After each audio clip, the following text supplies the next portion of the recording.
Assalamualaikum warahmatullahi wabarakatuh. Perkenalkan, nama saya Sulistiani, program studi ilmu perikanan. Di sini saya akan membahas sedikit materi tentang sistem pencernaan pada ikan.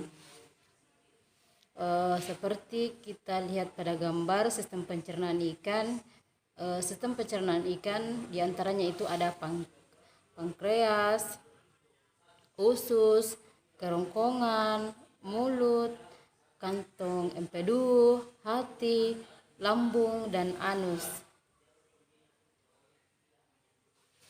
Pencernaan adalah suatu proses penyederhanaan makanan melalui mekanisme fisik dan kimiawi sehingga menjadi bahan yang mudah diserap dan disebarkan ke seluruh tubuh melalui sistem peredaran darah, di mana sistem pencernaan meliputi organ yang berhubungan dengan pengambilan makanan, mekanismenya dan penyediaan bahan-bahan kimia serta pengeluaran sisa-sisa makanan yang tidak tercernakan keluar dari tubuh.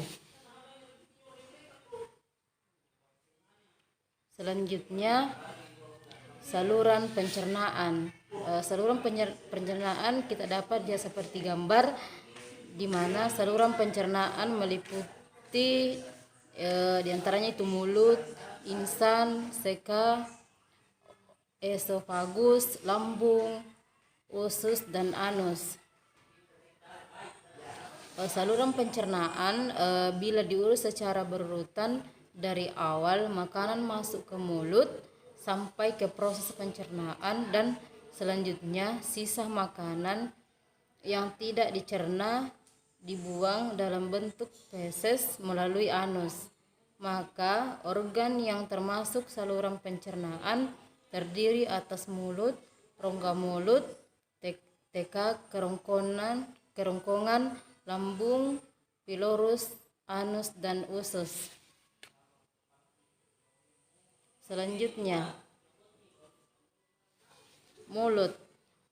Organ pertama yang berhubungan langsung dengan makanan adalah mulut, di mana organ ini merupakan bagian depan dari saluran pencernaan, berfungsi untuk mengambil makanan yang biasanya ditelan bulat-bulat tanpa ada perubahan lendir yang dihasilkan oleh sel-sel kelenjar dari epitel rongga mulut akan bercampur dengan makanan, memperlancar proses penelanan makanan yang dibantu oleh kontraksi otot dinding mulut.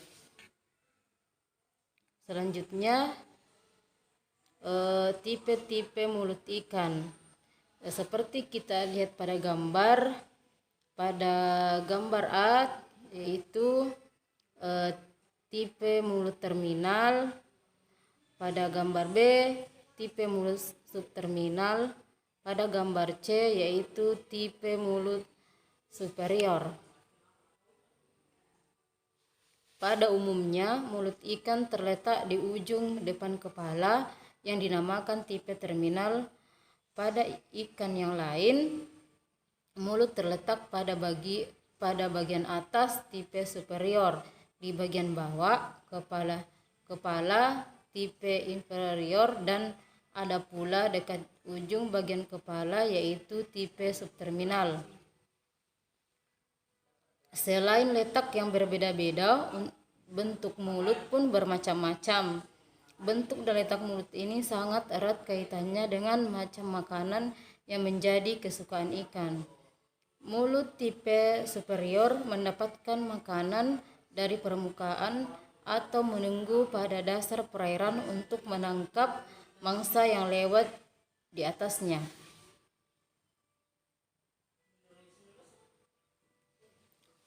Selanjutnya, ukuran mulut ikan dapat memberikan petunjuk terhadap kebiasaan makan, terutama bila dikaitkan dengan ukuran dan tempat gigi berada. Ikan-ikan cucut dilengkapi dengan mulut yang lebar dan gigi yang tajam, yang menandakan mereka termasuk golongan predator terhadap mangsa yang berukuran agak besar dan mungkin bisa ditelan seutuhnya.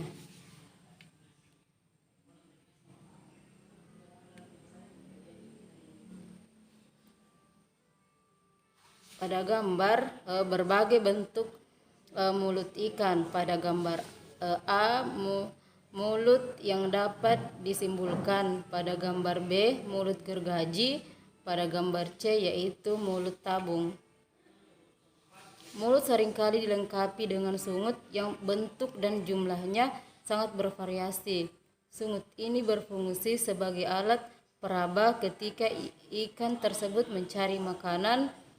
Sungut dilengkapi dengan saraf untuk menemukan makanan di antara material yang ada. Selanjutnya, tipe gigi pada ikan. Pada gambar A yaitu tipe filiform, pada gambar B tipe molariform, pada gambar C tipe comb-like, pada gambar D tipe canine dan molars, pada gambar E tipe incisor dan molar. Selanjutnya, tekak. Tekak terletak antara mulut bagian belakang dan insan bagian belakang. Pada sisi kanan dan kiri tekak terdapat insan. Pada dinding atas dan bawah tekak biasanya terdapat gigi tekak. Selanjutnya, insan. Insan terletak tepat di belakang rongga mulut. Di dalam pharynx umumnya terdapat 4 pasang pada ikan bertulang sejati, sedangkan pada ikan Chordistes mempunyai 5-7 pasang lengkung insang. Tapis insang melindungi filamen insan yang lembut dari kikisan material makanan yang dimakan keluar melalui insan. Selanjutnya, kerongkongan. Esophagus ikan biasanya disebut kerongkongan. Bentuknya pendek dan mempunyai kemampuan untuk menggelembung. Organ ini merupakan lanjutan pharynx, bentuknya seperti kerucut dan terdapat di belakang daerah insang.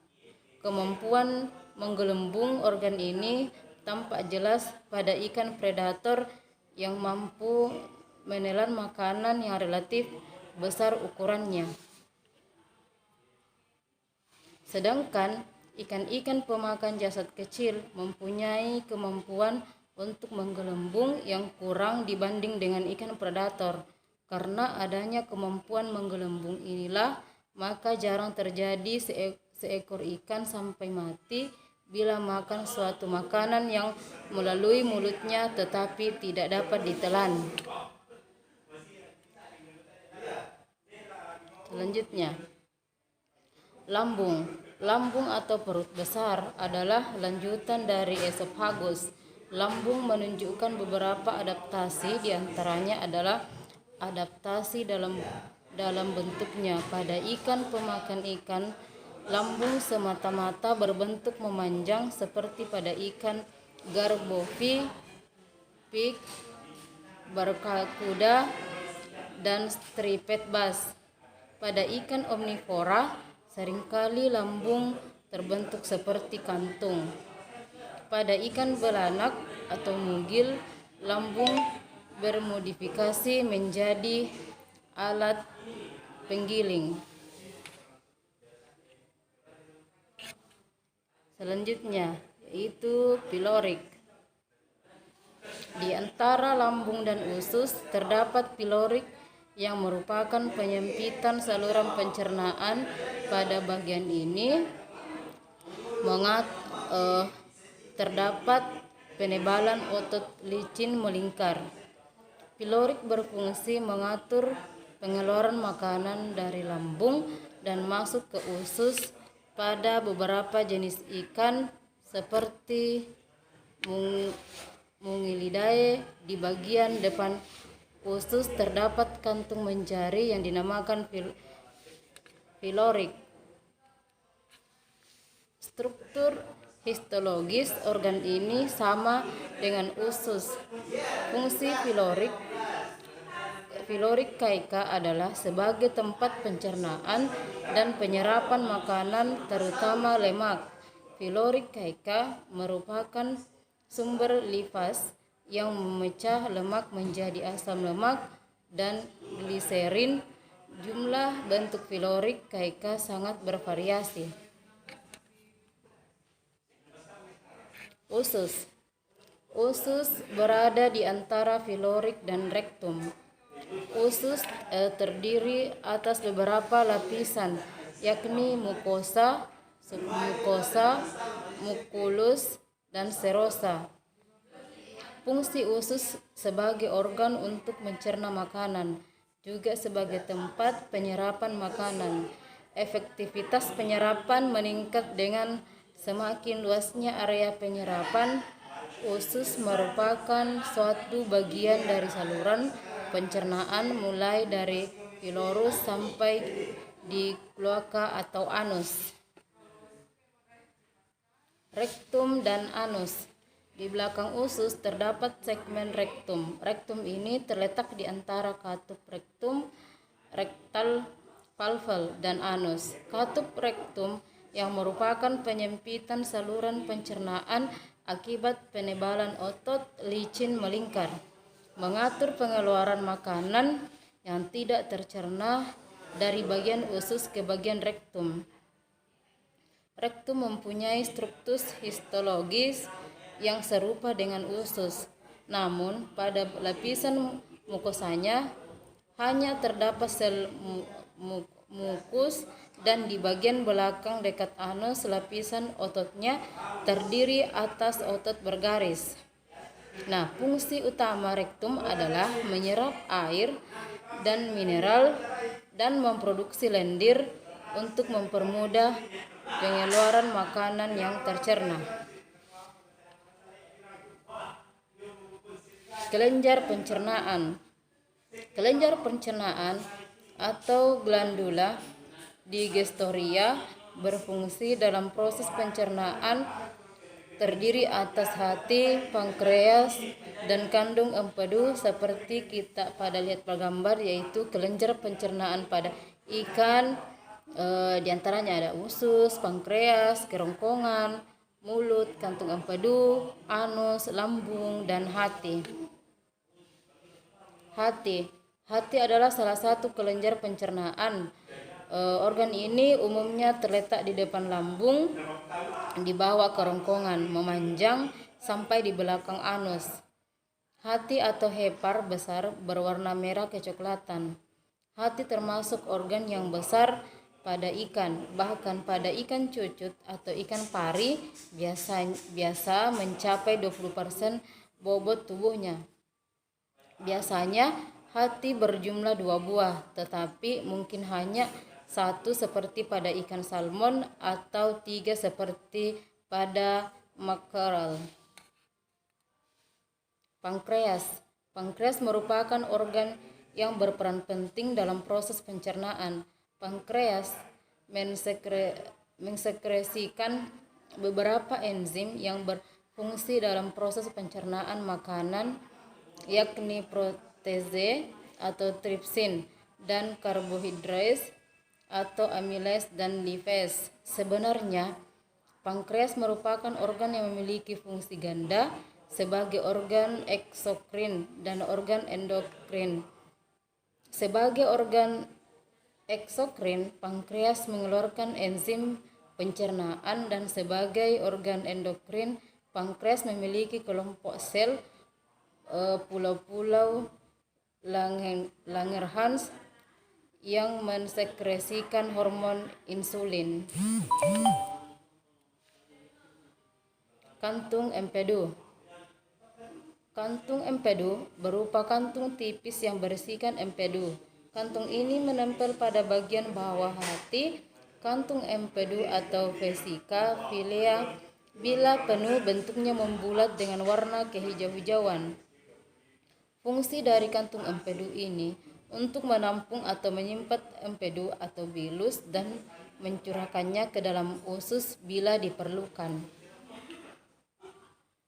Selanjutnya, yaitu mekanisme pencernaan.